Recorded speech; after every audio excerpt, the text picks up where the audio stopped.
This is a thorough plan, but I do have one last question before we take action. How can we be sure that our enemy won't leave the designated area? Great question. Albedo's been hard at work analyzing Rere and the Wild Hunt's behavioral patterns. His conclusions are as follows. Firstly, from the earliest known confrontation until now, Rere has never displayed any ability to manipulate the dimension of space. So it's unlikely he has any power in that domain. Secondly, he seems to have a particularly strong vendetta against our group. If we put him in a fight-or-flight situation, he'll choose to fight every time. Thirdly, finally, and most importantly, he is consumed by hatred, both for the moon and for his enemies. Turns out, we tick both of those boxes. We have a reincarnated moon in our ranks, and a spy who accessed his private memories without permission. He'll be baying for blood, not looking to escape. As someone who's had their fair share of interactions with the Wild Hunt, those all seem like valid observations to me. Understood. Then I will defer to the verdict of the group. Well, everyone, that's the plan in full detail. Albedo and Durin are carrying out their part as we speak.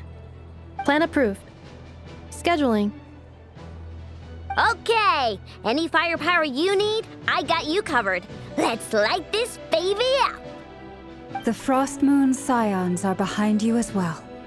And the rest of you? No objections? All right, then it's settled.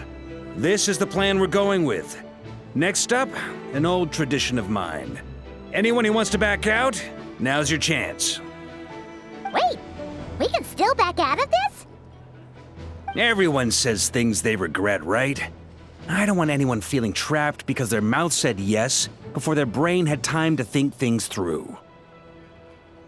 A very people-first approach. I hear that's common practice in the Knights of Favonius. Heh. Who'd you hear it from? D-Luke? Shh. We don't use people's real names at work.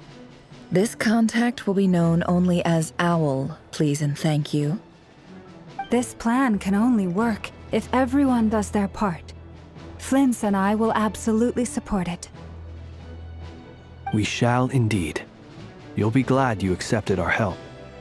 Also, you are the last person I expected to see here, Miss Dory. It's not often I get called Dory in a work context. My peers usually call me Lord Sangamabe. So, the longer your name, the higher your net worth is. In that case, Mr. Flint's here must be worth a fortune. That's right, I know your full name. It's... The walls are thin here. I'd appreciate you keeping that a secret. Okay, fine. Ugh, I'm actually only here as a favor for someone else. Do you have any idea how much it would cost to hire me otherwise?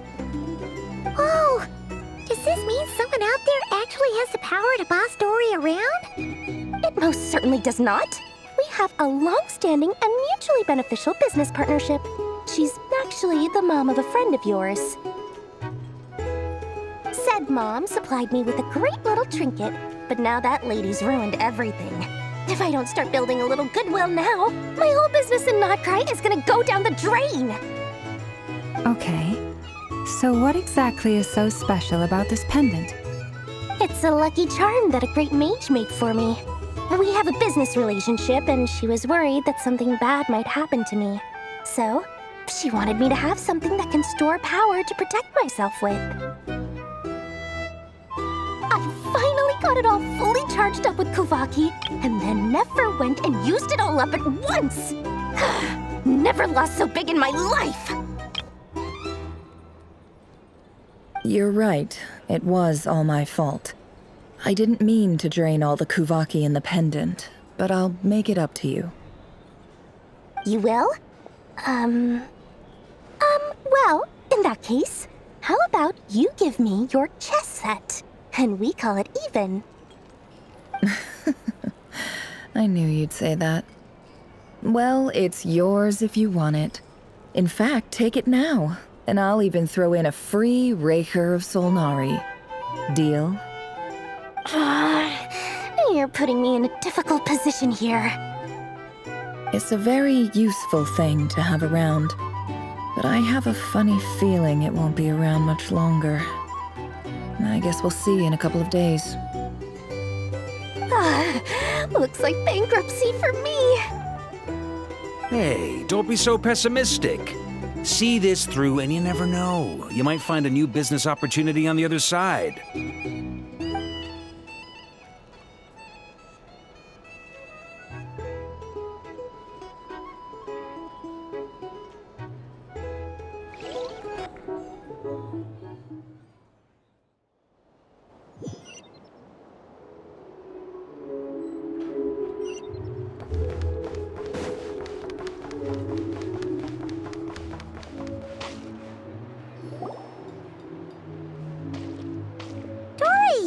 How are things going? Feeling ready? Oh, I was born ready. We only have 2 days. You think Lord Sangamabe would let an opportunity like this slip by? Don't forget, when something's in high demand, the people with the goods on hand get to charge the highest price of all, even higher than the sellers taking advance orders. Ta-da! See? It's right here. Ah, it's so pretty. Did you make it? No, I have a supplier. We go way back, so he made me a very attractive offer. Aha! No wonder you were talking about lucky charms at the meeting. You've been getting Kaveh to make them for you. That's not the full story. It actually started a while back as a project between me and the Dendro Archon. Mage Alice once warned me that this world won't stay safe forever. There may come a day when everyone faces a great crisis. I passed this on to the Dendro Archon, and she secretly brought together a research team made up of Sumeru's top scholars to invent a technology that could keep people safe. I won't go into the details because it's all very complicated, but if you want to know more, you can ask the Dendro Archon about it sometime. Anyway, point being, it was the Dendro Archon who asked Kaveh to build this little contraption. As one of the top Kasharawar talents, he was the obvious choice. Took him long enough. He stressed over it for ages. Must have gone through at least a dozen designs before producing a final product. But that's Kaveh for you. Marak delivered it to me a couple of days ago, along with a letter from Kaveh.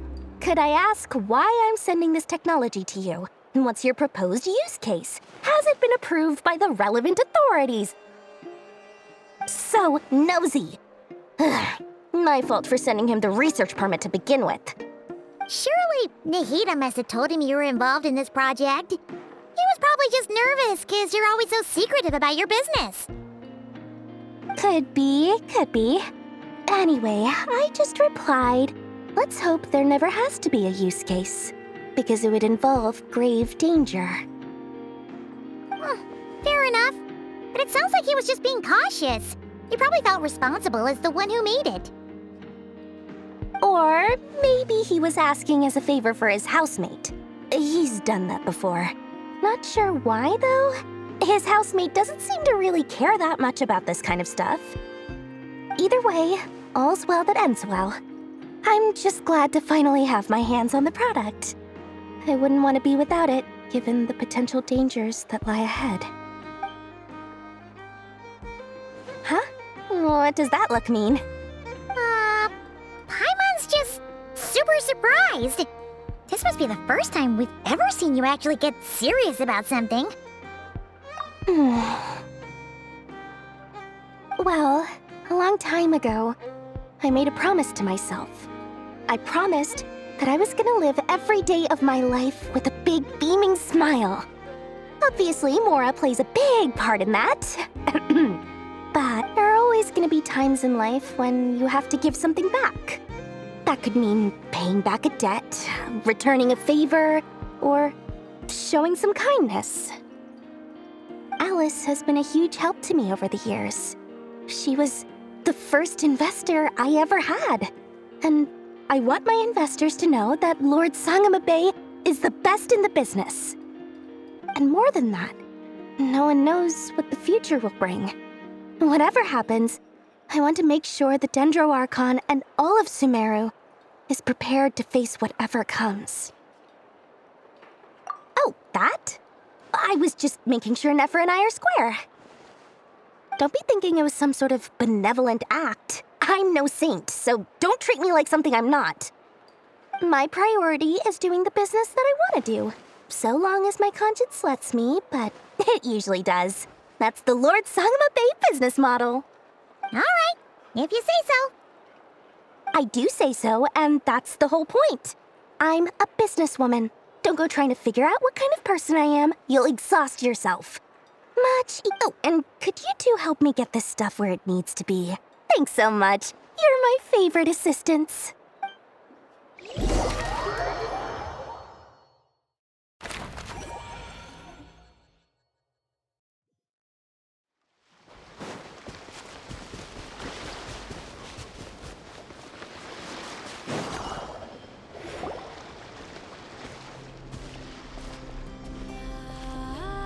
Traveler, Paimon, it's good to see you.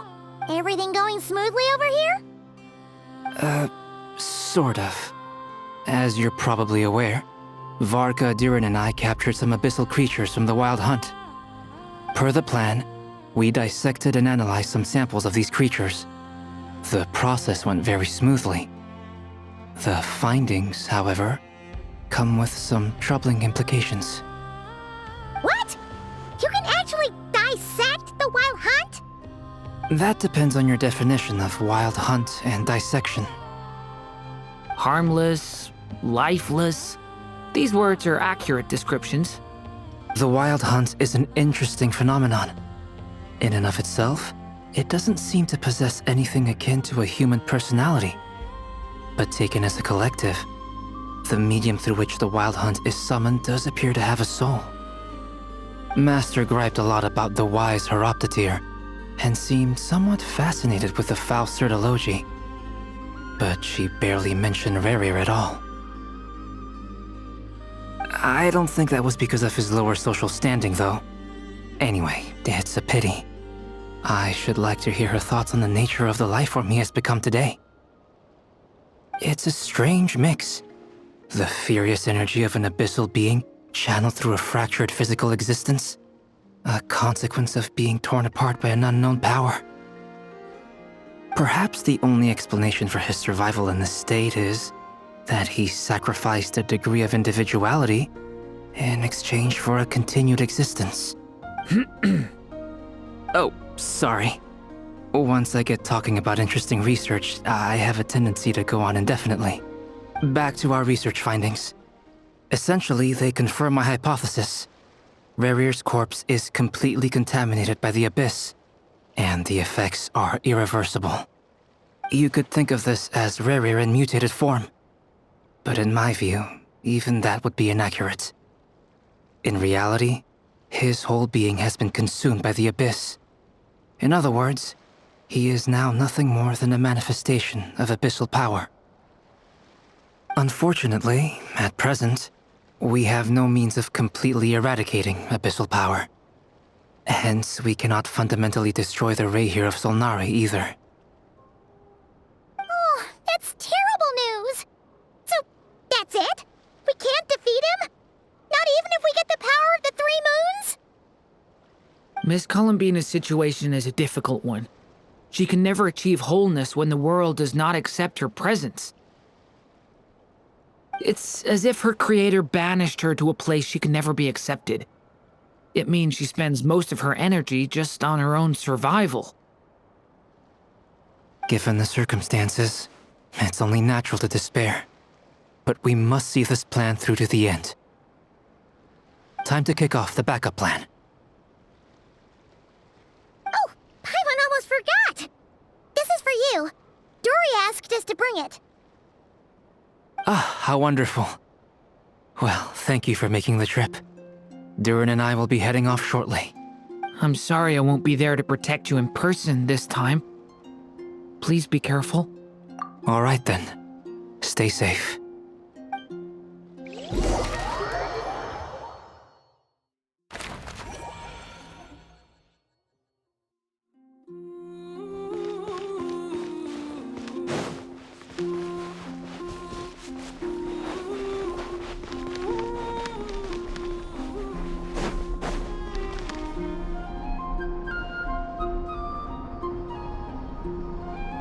Miss Lauma, is everyone here? Yes. The fate of my flock is in your hands, Grand Master Varka. Please keep them safe. My lady, what are you saying? Within the next 24 hours, we will face the biggest crisis the world has ever seen. This is not a burden that we deserve to bear, but I believe that we reap what we sow in this life. So I intend to act. I must do what I think is right. For me, that means fighting for the future of Nod-Krai. This gentleman is the Grand Master of the Knights of Favonius, Varka, Knight of Boreas. In my absence, please follow his lead. Hey, everyone. Guess I should introduce myself. Well, to start with, I know my way around a battlefield.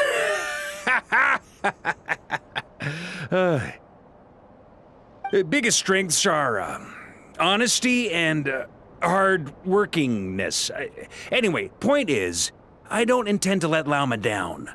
I'm gonna do everything in my power to keep every last one of you safe and sound.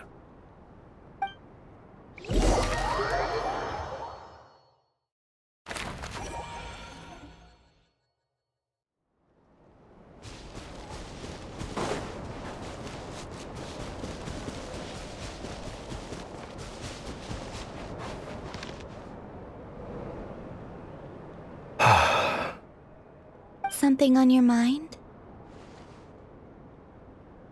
Miss Columbina, was it? I believe that's how the others addressed you. That's right. Names are funny things.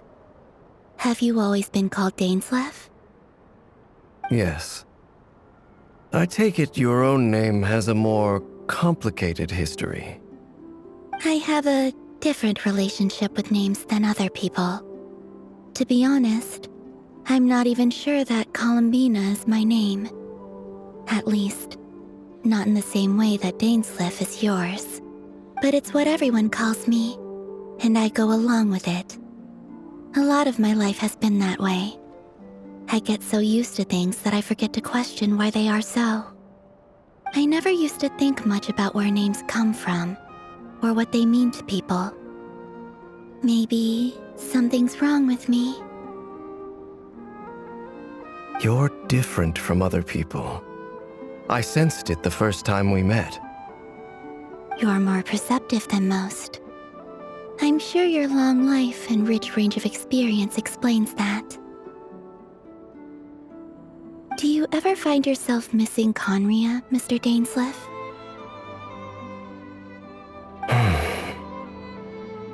Difficult to answer. I have dreamed of the past many, many times.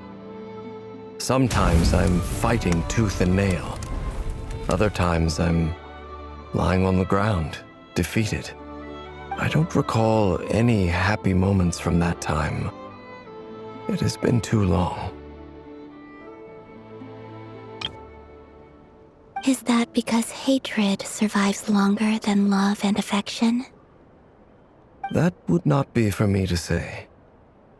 I make no excuses for the grudges I bear. But whatever the reason, I remember little that was beautiful or sentimental.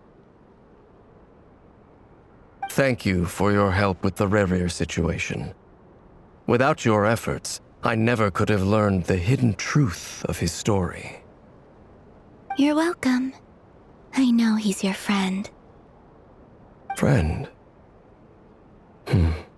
He betrayed me. And I never really understood what he was going through in life. Some friendship, that is. Okay. So, do you plan to fight him with us? You see? You're torn. Now you know what really happened. You see the things he's done in a new light. I need some time. Of course. I completely understand. And actually, I went through something similar myself recently. Something happened that changed my perspective on a situation. A situation I took for granted at the time, but now I feel very grateful for it. You mean the Harbingers who still support you, even though you've left the Fatui? Yes. I always thought they were only helping me because Harbingers are forced to work together. But then I abandoned them. A warrant was even put out for my arrest. And even now, they still support me. Which means I was wrong about them all along. Clearly, they view you as a friend. I feel a little guilty now. I regret not seeing her help for what it was, and not treasuring it. I see the guilt that you're feeling now, because I feel it too. Hopefully, talking about it will do us both some good. Have you noticed that the Traveler and Paimon are over there? I think they've been listening. Huh. Shall we say hello? Sure. Hello. Ah! It caught us!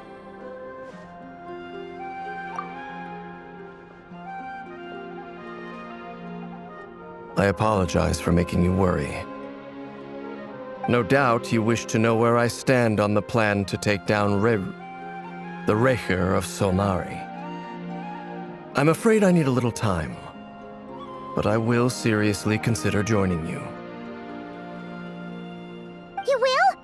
Oh, thank you so much! Everyone will be so grateful to hear that! They needn't be. This was something that I was going to have to face up to eventually. That doesn't matter to them. They're grateful to you regardless. You can't control their gratitude, so just accept it. And then, have a think about whether you're willing to join us.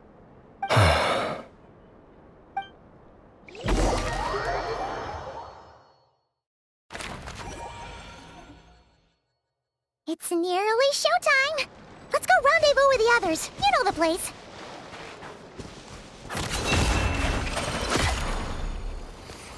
Time to come clean.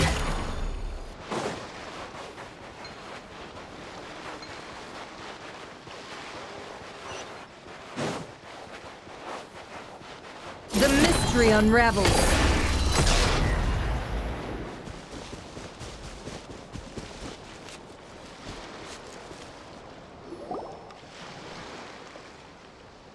Ah, you're earlier than I expected.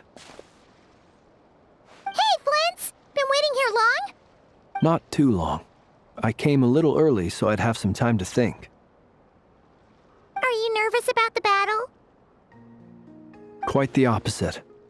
I'm reminiscing on my past battles. When I was awakened by the Ratniki, I had not touched a weapon in many years. I felt like the battlefield was not where I belonged. But after waging war against the Wild Hunt for so long, I came to realize something. My restless flame indicates that somewhere inside of me, there is a deep yearning to root out the evil in this world. Oh, that doesn't sound like such a bad thing. Well, in the past, when I was a Fae whose primary concern was hibernation, it was hardly ideal. But it certainly serves me well here in the present. And I am delighted to be able to join forces with you in this endeavor. Looks like I'm not the first to arrive.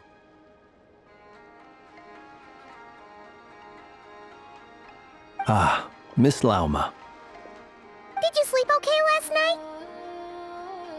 I struggled to settle down at first, because of the nerves.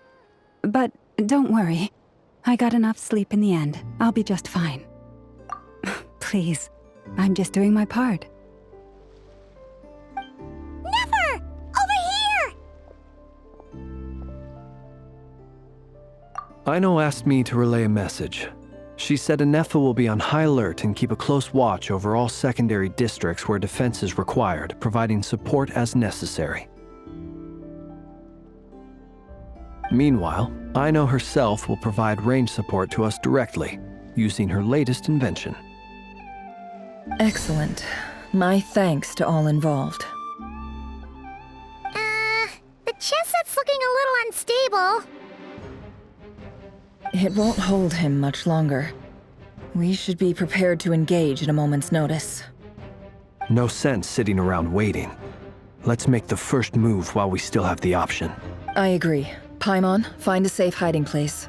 Got it! Be careful, traveler! I will.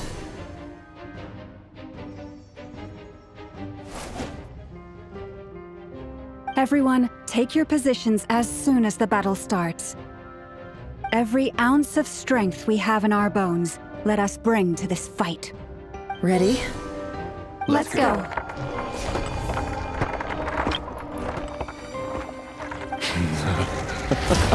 I've seen all your futile ploys before.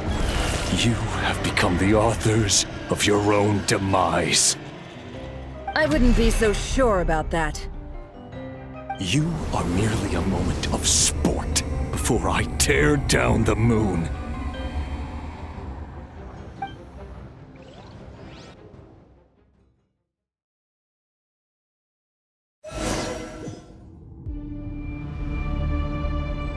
Stay on your toes.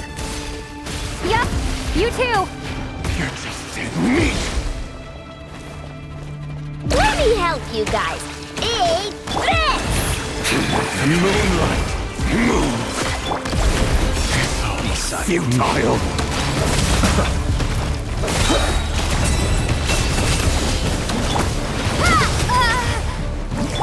Forest, protector. Can't hide the truth.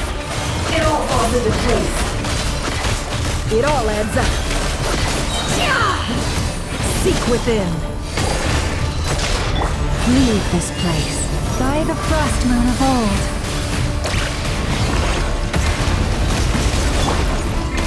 Observe. Be silent. To dust. Steady now. Go!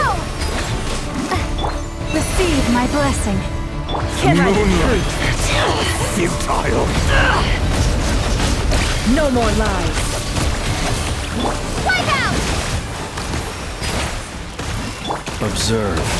Close your eyes. Do you fear the dark? It began with the moon, and so shall it end. The moon will protect you.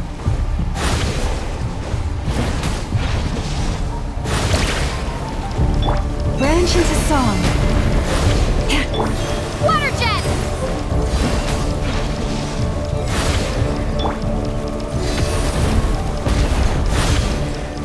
Can't hide the truth.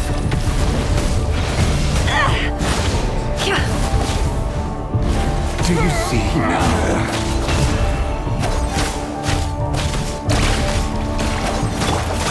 Vedrefельnір, when will it be as you foretold?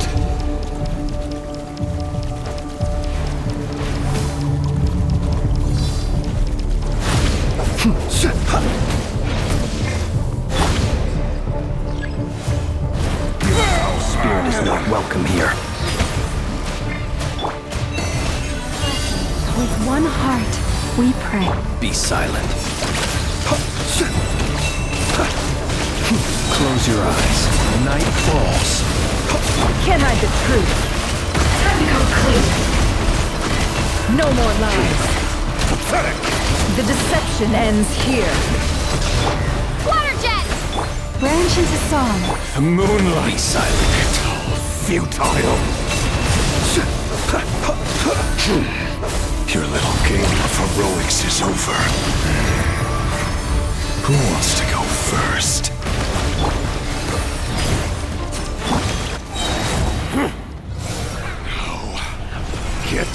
Out of my sight! No! We've been separated. Take! You okay? Where are the others? Stuck outside the barrier. I guess he really doesn't like us. I told you before, knowing too much is always a death sentence. Destroyed and reborn. Careful what you wish for.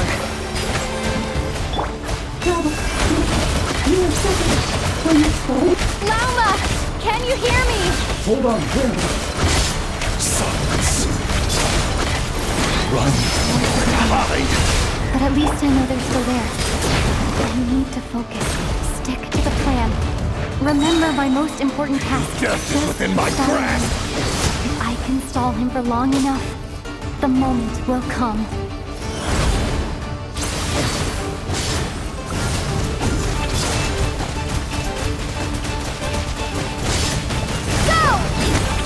Seek within.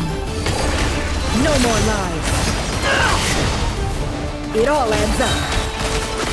Let's see what you're made of. Let's see what you're made of.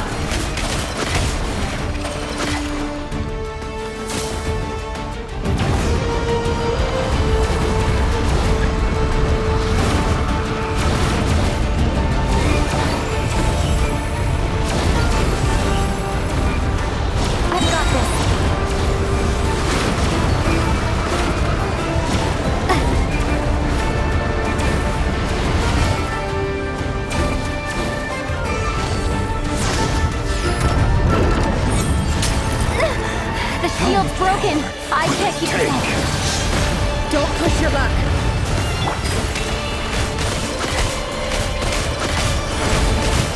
Can't hide the truth. Water jet! Destroyed and reborn. Wipe out! No more lies. It all falls into place. Can't hide the truth. The mystery unravels.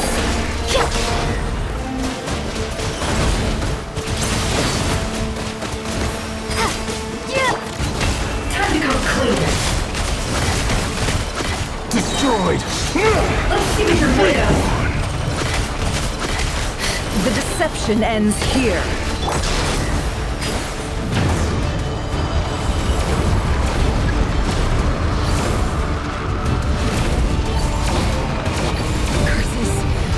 No other way.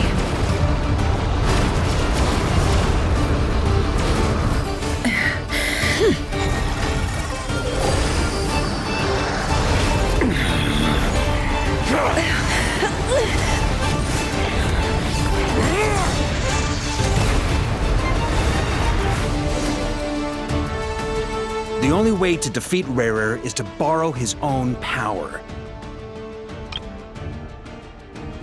That means Columbina will have to disappear while you two bear the brunt of his attacks. You have to hold on. Find a way to keep him focused on killing the two of you.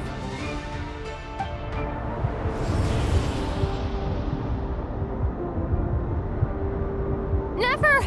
Your eyes are bleeding. Soon you will be powerless to resist. And then I will reduce you to dust. But that dust will plague your memories. Come on, keep holding on. Any other tricks up your sleeve? Let's see them. As entertaining as they are, you've backed yourself into a corner. You don't fool me. I see your fear clear as day. I have to stoke his rage. Make him unleash everything. You fear what you could never defeat. You fear the thought of never being able to save your beloved. You cannot win the fight against fate, Rarer. Is that what you think? Well, now it's your turn to feel afraid!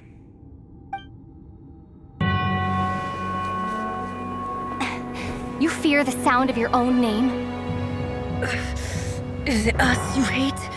Or is it what you've become? Let's see what becomes of you!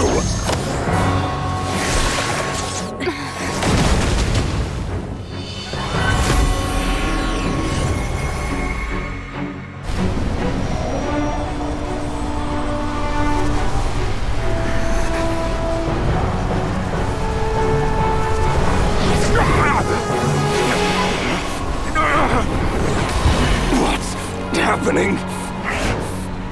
That power. I've seen it before!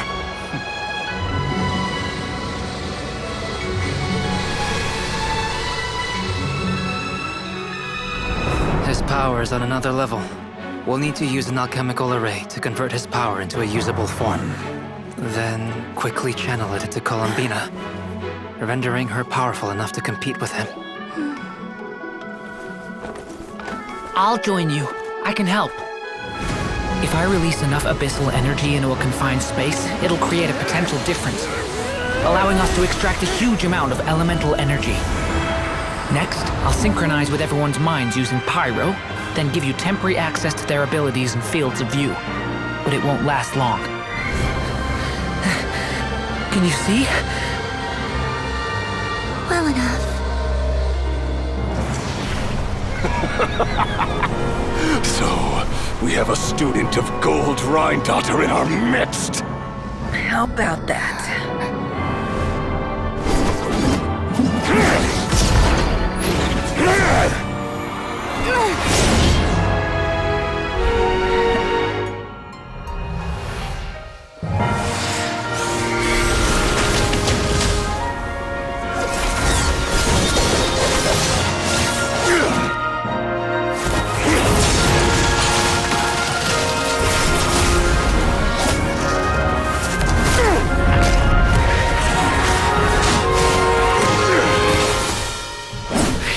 My own power against me? Just like how you stole Kuvaki. Look familiar?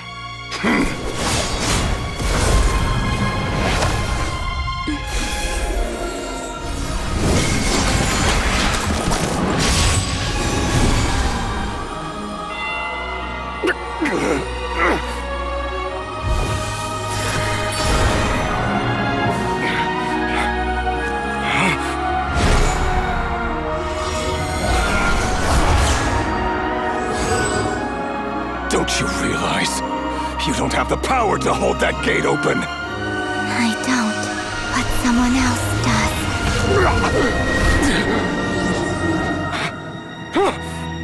Goodbye, Rerir.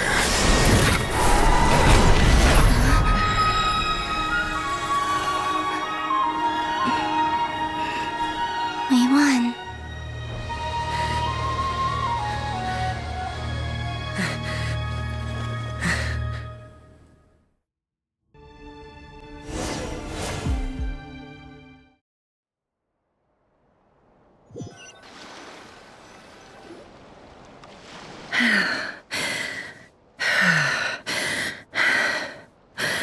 Nefer, how are your eyes? They're fine. Apart from the blindness, of course. It's not too late. Let me handle it.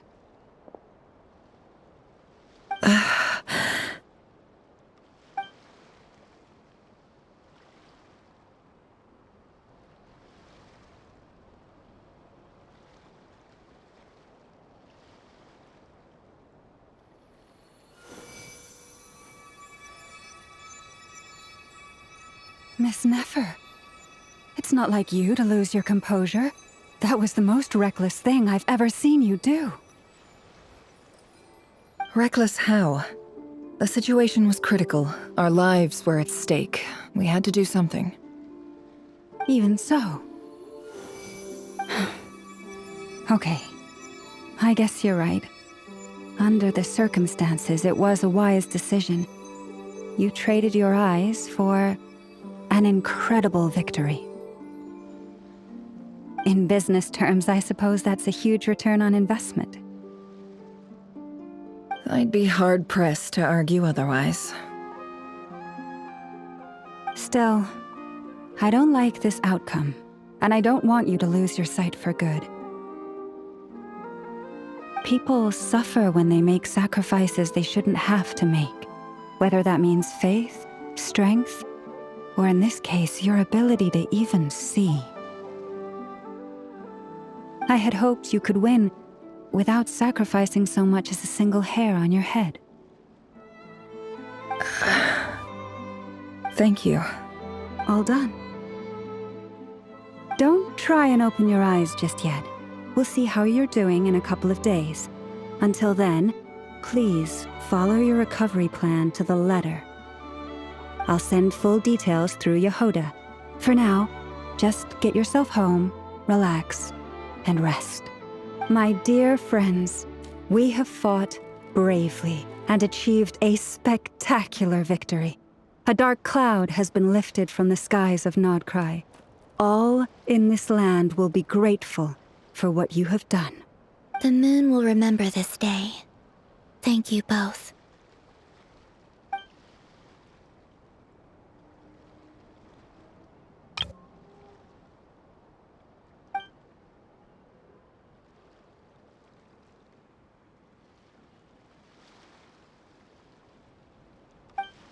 There's something I want to let you know.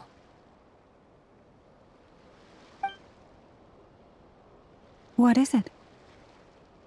When Durin connected everyone's minds so I could access their powers, I also felt everything they felt. And since Nefer's eyes were injured, my eyes are hurting now too.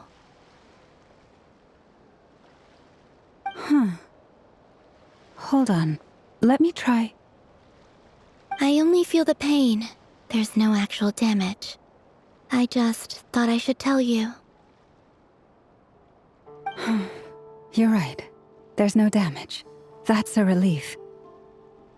But I must say, I'm surprised to hear the Kutar share something like this with me. In the past, you never used to open up about yourself. Things are a little different now from how they were. I'm learning to share how I truly feel with my friends. Friends? You have no idea how glad I am to hear that.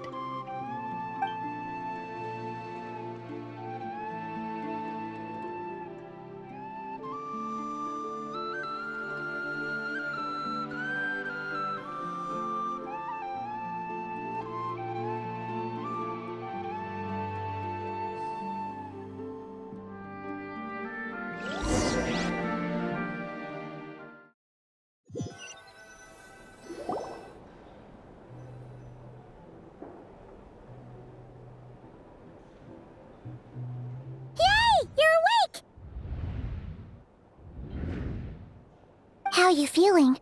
Any aches and pains? Did you sleep well? I'm doing all right, Paimon. No need to worry about me.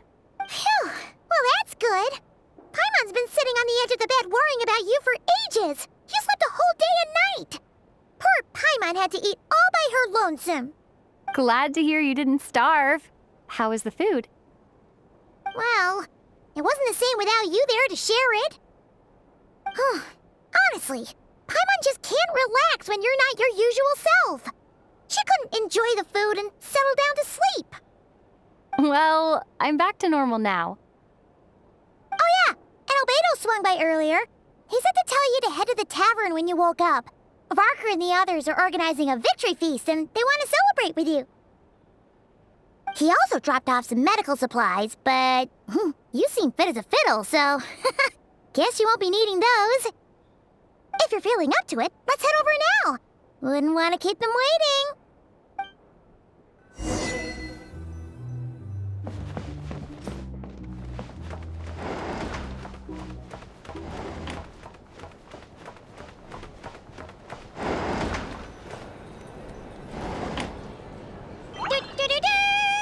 We're here! Traveler and Paimon! Perfect timing! We were literally just saying how there's no way we're holding this victory feast without you. any longer, and we would have postponed it till tomorrow. How are you feeling today? Much better, thanks. Don't... Relieved to hear it. If that changes, just let me know. Happy to check you over at any time. Yep, we're here for you. Anything you need, just let us know. Oh wait, where's Nefer? How are her eyes doing? Nefer's right over there. I'm sure she'd love to catch up with you.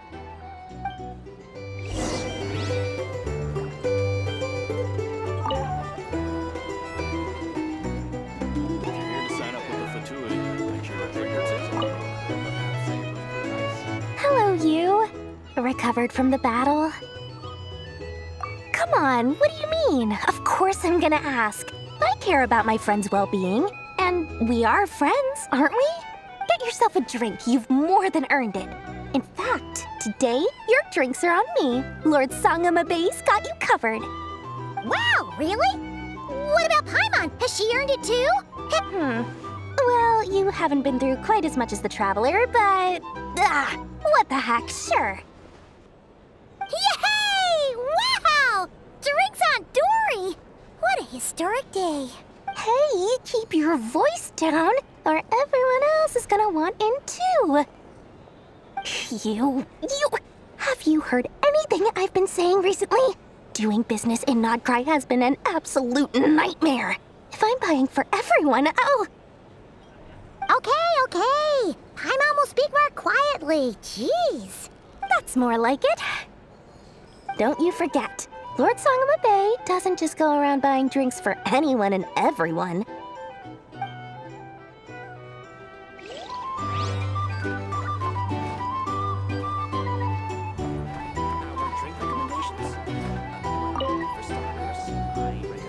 I thought of 1,000 ways to congratulate you, but now you're here, words are failing me.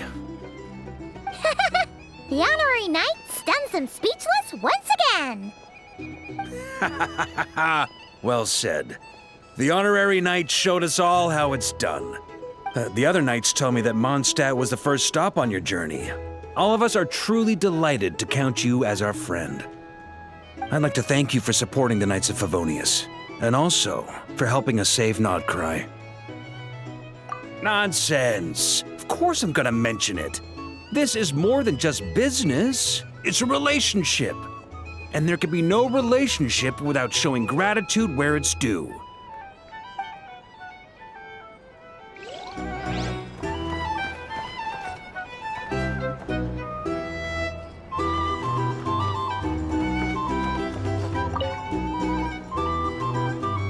I see you've recovered? You bet. Snoozed her way to a full recovery.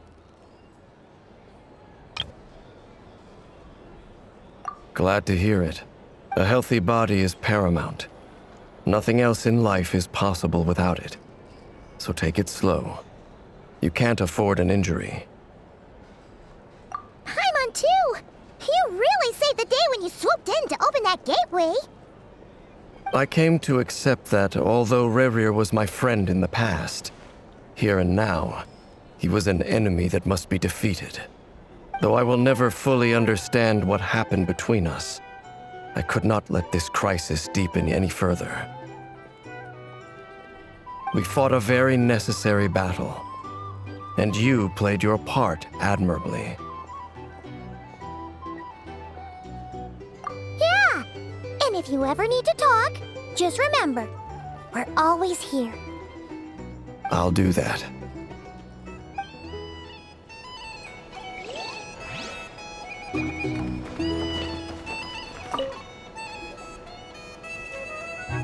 Never! Traveler, Paimon, are you recovering well?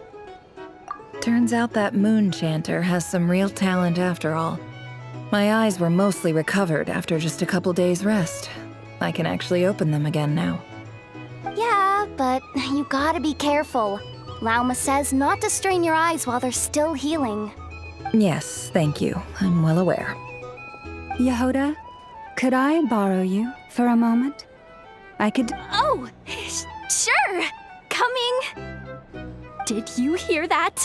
I gotta go help Lauma for a second. You guys chat among yourselves. I'll grab us some drinks on the way back. Paimon, you still like 'em sweet? You bet! Make it extra sweet, because Paimon's earned it! Sure thing!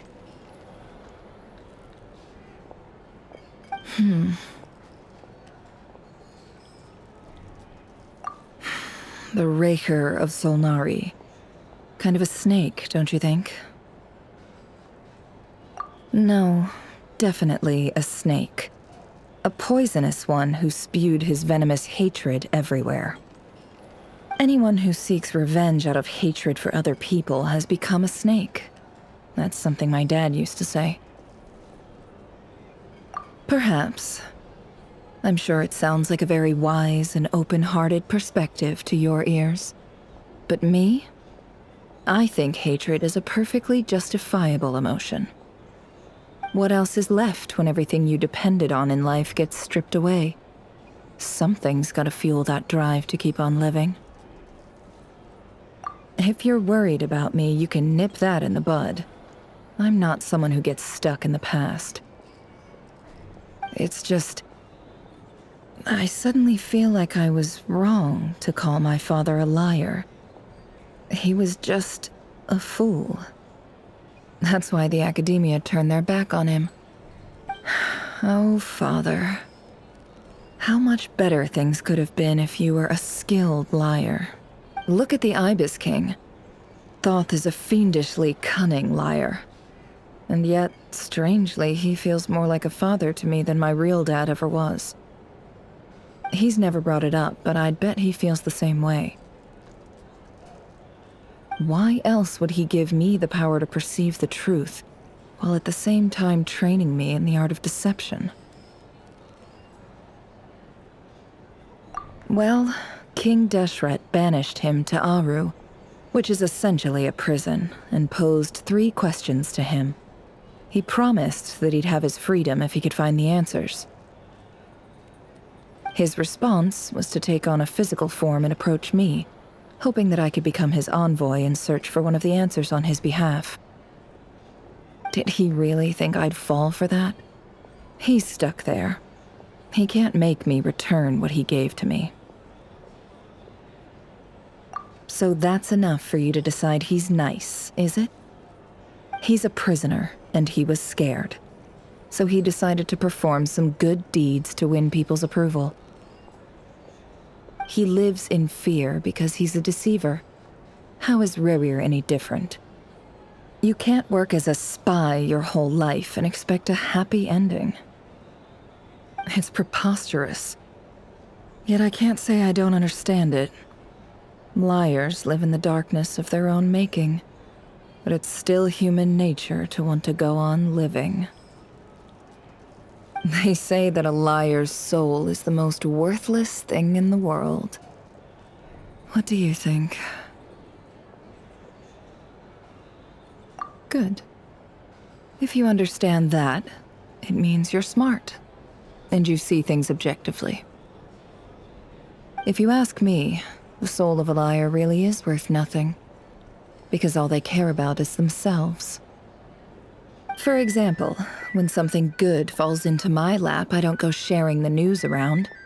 Stops other people trying to steal it from me.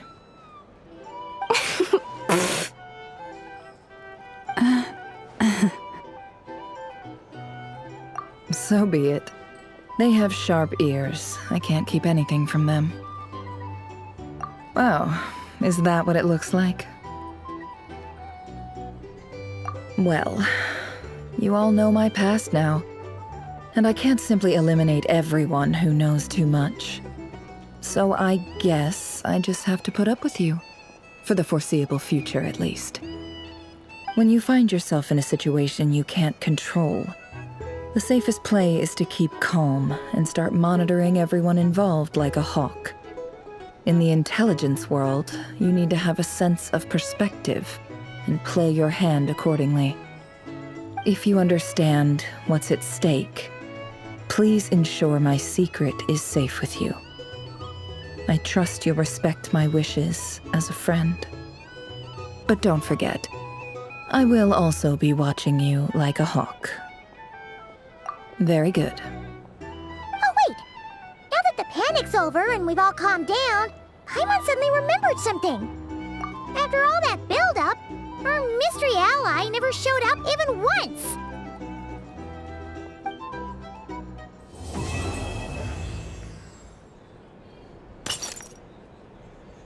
Huh? Am I imagining things?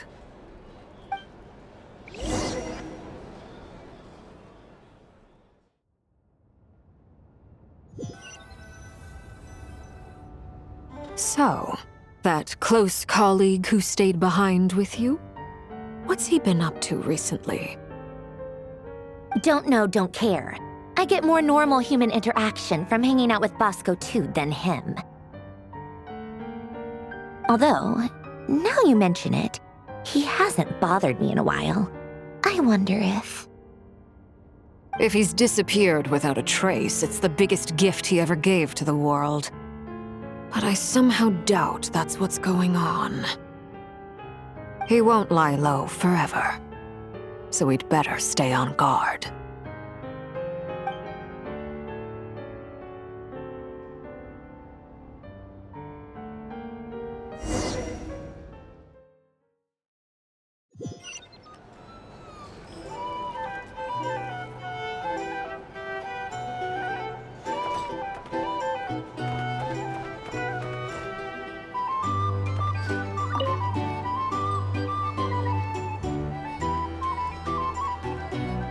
Ah, Lord Sangamabe. How lovely to see you. I must thank you for the device you provided. It was an enormous help. Would I be right in thinking that it was developed by the Academia? Why come and ask me when you clearly know already? I mostly came to thank you. That's more like it. A little gratitude goes a long way with Lord Sangamabe. Play your cards right, and you might even stand a chance of becoming my long-term supplier. The chance to work with such a kind and charitable investor as yourself would be a great honor for the Curatorium. Huh? Charitable? Who said anything about charity? First I'm hearing about it. Let's see. The first plot of land you purchased in Nod-Krai, your desert interests, and... Stop! What do you think you're doing? Exposing my investment history! It's nothing to hide from. They're all perfectly legitimate investments. And some of the land you purchased was with the intent of building a sanctuary? Yes, I heard about that too. How did you... You're a curious case, Lord Sangamabe.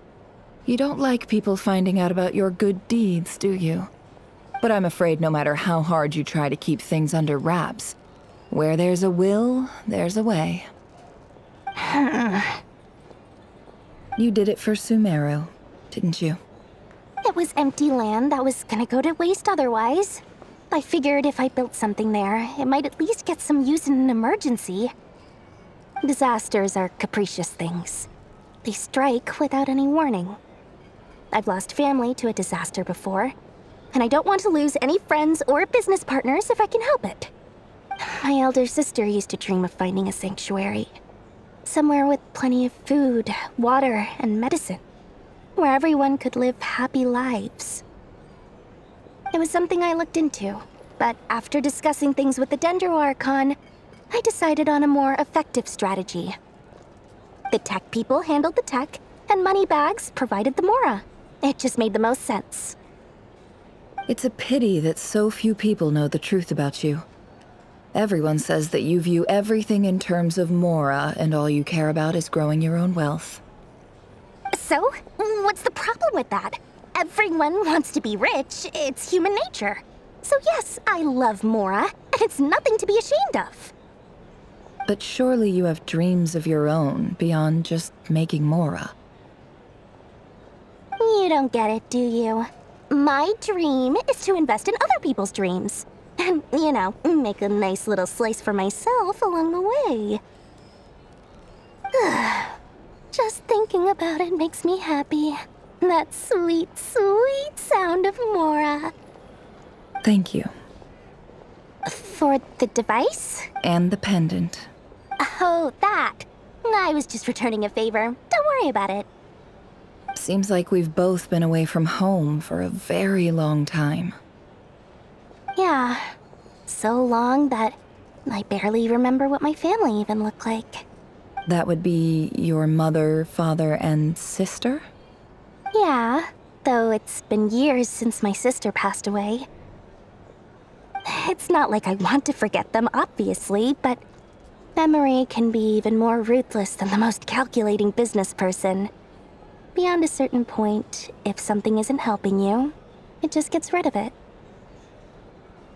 My sister can't help me now.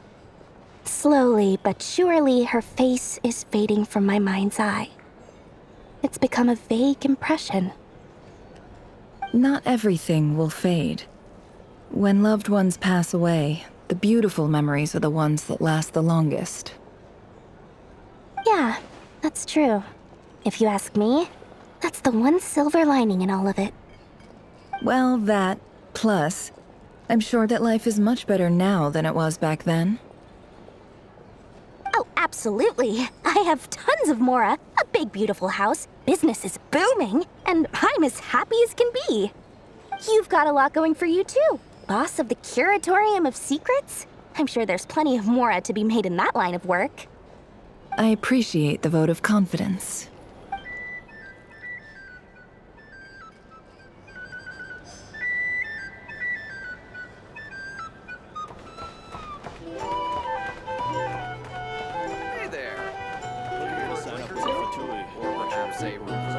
How have you been holding up?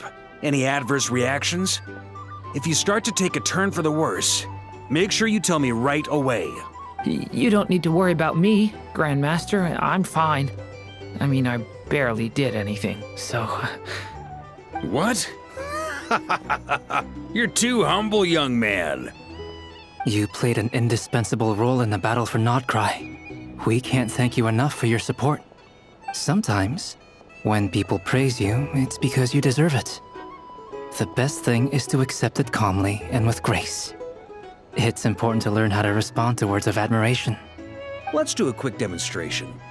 Albedo, that was an incredible feat of alchemy. The pressure was on, but you worked flawlessly at lightning speed to get the job done. Thank you. I can't take all the credit, though. Durin played a big part in forming the alchemical array. See? Did you catch that? A masterclass in how to take a compliment. Okay, yeah. I did work pretty hard to help prepare for the battle.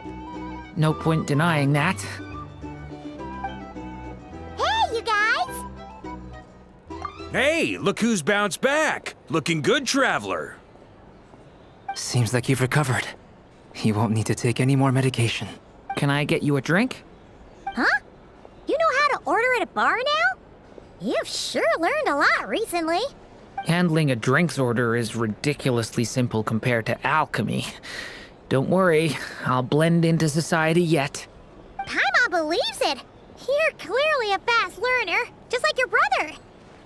To be totally honest, though, Paimon didn't quite follow all the details when you first explained the plan to us. Don't worry, that's completely understandable. Unless you're a student of alchemy, it's hard to grasp the principle and how the process works. To put it in the simplest terms, we saw how our enemy stole the power of Kuvaki, and that gave us the idea of stealing his power to turn it against him. When facing an enemy you have no hope of defeating, it's best not to engage them in battle. So, instead of looking for a way to overpower him, we decided to help Columbina get strong enough to at least stand up to him in a fight. For this to work, we had to analyze his modes of attack, confirm who his main target was, and make sure that he wouldn't go beyond the range of the alchemical array. For added security, we prepared a total of 4 arrays. But to mitigate the impact of the battle, we identified one location in particular as the ideal spot. The alchemical array absorbed his abyssal power. Then Durin processed it to render it usable by Columbina. That power enabled her to do what would otherwise have been nigh on impossible. What surprised me was that Dainsleif actually agreed to join us. Given his history with Rerir, he had every right to sit this one out, but we're extremely grateful for the decision he made. It must have been a painful choice to make. But I'm sure that making a decision was far better for him than staying in limbo. Absolutely. He was torn between two paths, but in the end, he made his choice and stuck to it resolutely. He doesn't strike me as the sort of person who'd stay trapped in limbo for long. Anyway, however you cut it, everyone gave a stellar performance. And now, it's time to kick back and celebrate.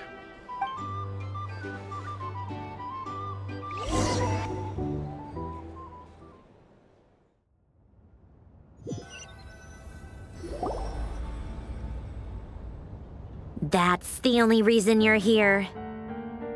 Yes. I've thought a lot about it.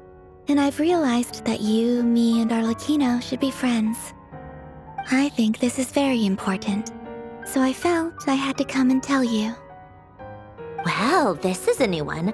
I'm so moved. I can't even hold my teacup. If that's all, you can leave now. Do you not want to be friends with me? Or is it that you prefer being co-workers? What is this, Columbina? Are you deliberately testing my patience threshold? Right now, my politeness module is active. But if you say another word, I swear I'll shut it down.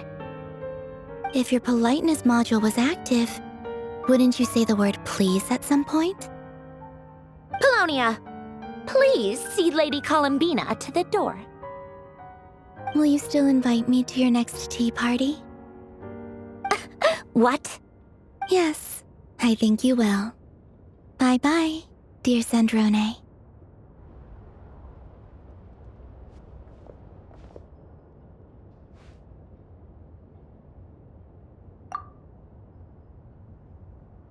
Last time, the Wild Hunt escorted you out. Would you rather I handled it myself this time? We just wanted to, see how you were doing now that it's all over. Why? Out of concern for my safety? I hope you didn't seriously think that the Reir of Silnari would be able to lay so much as a finger upon me, given how prepared I was. Mostly because you kind of helped us out, so we just wanted to check you were okay. Looks like all your robots are fixed, huh? Oh, don't you worry about that. Tea time is already a write-off. The visitor before you managed to kill my appetite. If you're in the mood for tea, go ahead and help yourself. Otherwise, it's going to waste. My coasters are still missing in action, though. Use this notebook instead. Whoa! Pretty hefty notebook. Look at all those calculations. You can ignore those. They're just dumb scribblings. I doodle and write in my free time. Sometimes I remember the distant, dreamlike past. Sometimes I imagine the far-flung future. And other times, I grit my teeth and note down all the crazy nonsense going on in the present. Some people do the crosswords in the newspaper. This is my equivalent of that. Trying to predict the future is like daydreaming, and writing about the present just makes me furious. The past is my favorite. If nothing else, it's already set in stone, so I don't have to rack my brains trying to figure it all out. Huh. Although, having said that, the only vaguely interesting memory in my past is probably that guy they call Lord Artificer. Who else?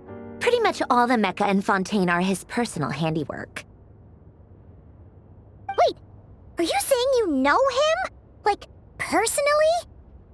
As a I mean, I guess we were friendly enough. Yep. In fact, I'm probably the only normal person left who knew him at all. We used to chat occasionally back when he was still around. Before he passed away, he asked me to destroy all his manuscripts. I honored his request, but I did read through everything first before destroying them. I mean, I couldn't let the genius of Lord Artificer Alain Guillotin disappear like that. Would have been such a waste. So, that's where the formulas in your notebook are from? I just told you. Those are my equivalent of crossword puzzles. They're just dumb formulas that I solve for fun when I'm bored. Alain's work was like epic poetry. The formulas in my notebook are just silly little riddles in comparison. Not that there's anything bad about them. I mean, at least, solving those riddles isn't going to hurt anyone. Except me, 'cause I lose a few brain cells in the process. Anyway, while we're on the topic, I might as well tell you about what happened to him and his friends. Alain Guillotin had two close buddies, René and Jacob. They spent their childhood years together in the Narzissenkreuz Institute.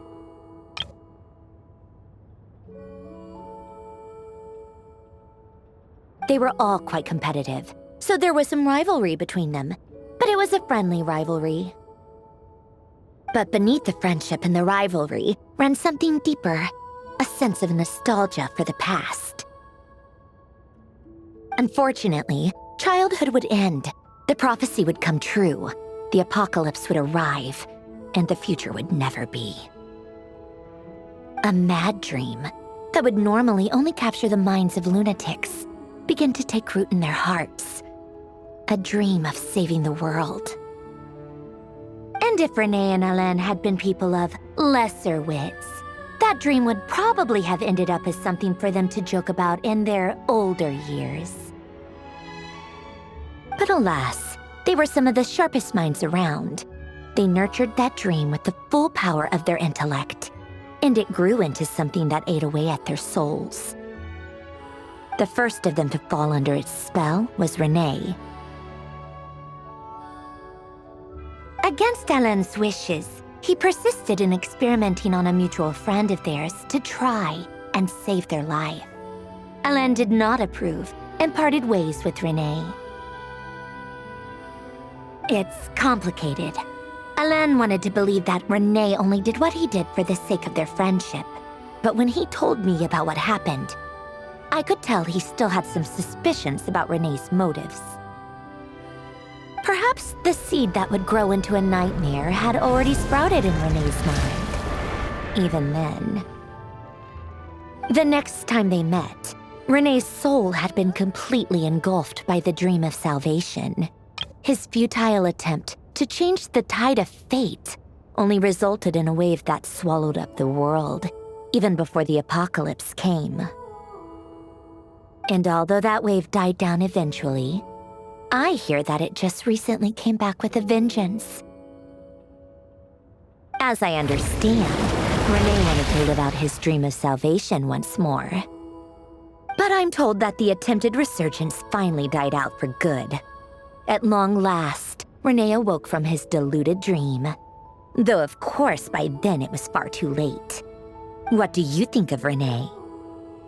Do you admire his transcendent genius? His view that any price was worth paying to achieve the lofty goal of saving the world? Or do you despise him? Dismiss him as an evil madman who wrought havoc on the lives of everyone around him as he pursued his delusional dream? Same difference, really. Just a matter of perspective.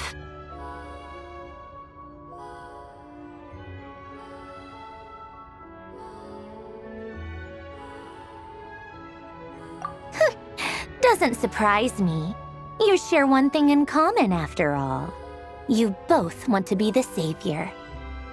The only difference is, your dream came true, and his, well, he wasn't the one who made it come true. I don't like fanatics who give up their whole lives for their ideology. Nor do I like fools who let their delusions take control.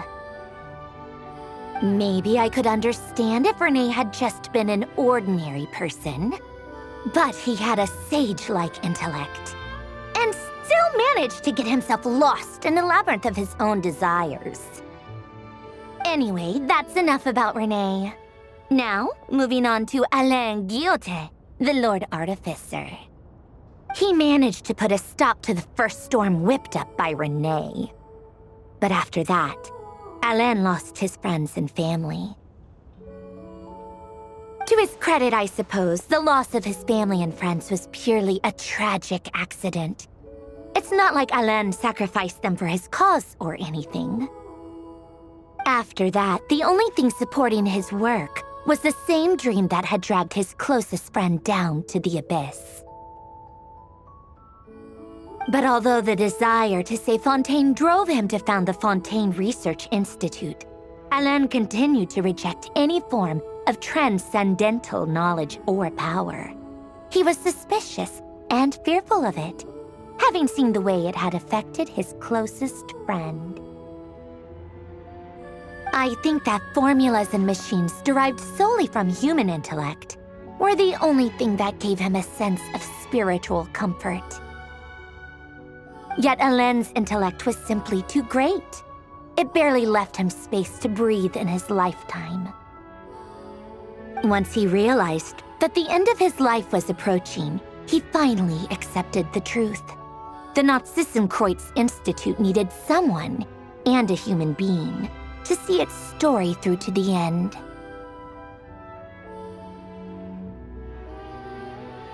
He quit working on his formulas, trading them in for the fairy tales that had played such a formative role in his childhood, but which he barely touched in his adult life. He told me that the director of the Nod-Krai Institute used to read those fairy tales to the children as bedtime stories. Apparently, they worked wonders at sending kids off to sleep. I think that all he wanted at that time in his life was to be able to sleep deeply without being plagued by depression. By that point, nothing else really mattered. At the very end, he laid down to rest in the ruins of the former Nod-Krai Institute orphanage, while the Fontaine Research Institute he had founded continued tirelessly with its work. Many years after that, tensions over competing dreams would once again cause a rift, this time between members of the Fontaine Research Institute. But the actions of those fools had nothing at all to do with Alena. And that is the story of two people from the Nod-Krai Institute who both wanted to save the world. One went all in on his fantasy of salvation without ever looking back, and ended up calmly sinking to the bottom of the deepest sea. The other sought desperately to burn bright in his life, even though he wasn't sure where he was going. I do sometimes wonder, why is it that people like them have such grand hopes of saving the world? Even the grandest tree starts as a tiny seed. So perhaps, for each of them, their mission to save the world began with a very simple desire: to save themselves. They were young children with friends and family who mattered to them, desires to explore the meaning of life, ambitions to have a successful career. They didn't want to see all of that taken away in one fell swoop. Or maybe they just wanted to find something to anchor themselves within the chaos, to stop them getting quietly swept away by the storms of life. But instead, the search for their own salvation took them down the rocky road laid out by fate.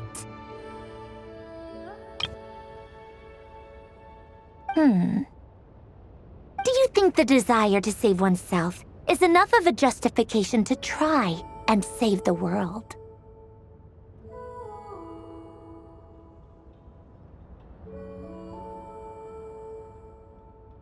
The way you said that sounded just like Alena. I asked him the same question back when he was in his prime, putting all of his energy into his work. He gave the exact same answer as you did. No elaboration, just a quick short answer before getting right back to his work. He was always that way. All right, tea time's over. I owe Arlecchino a favor for telling me these stories. I'll have to bring a whole sack of gifts the next time I visit the House of the Hearth. I'm gonna go tinker with Polonia now. You guys can do whatever you want, as long as it doesn't involve interrupting me. Polonia, exit hibernation mode. Begin diagnostics.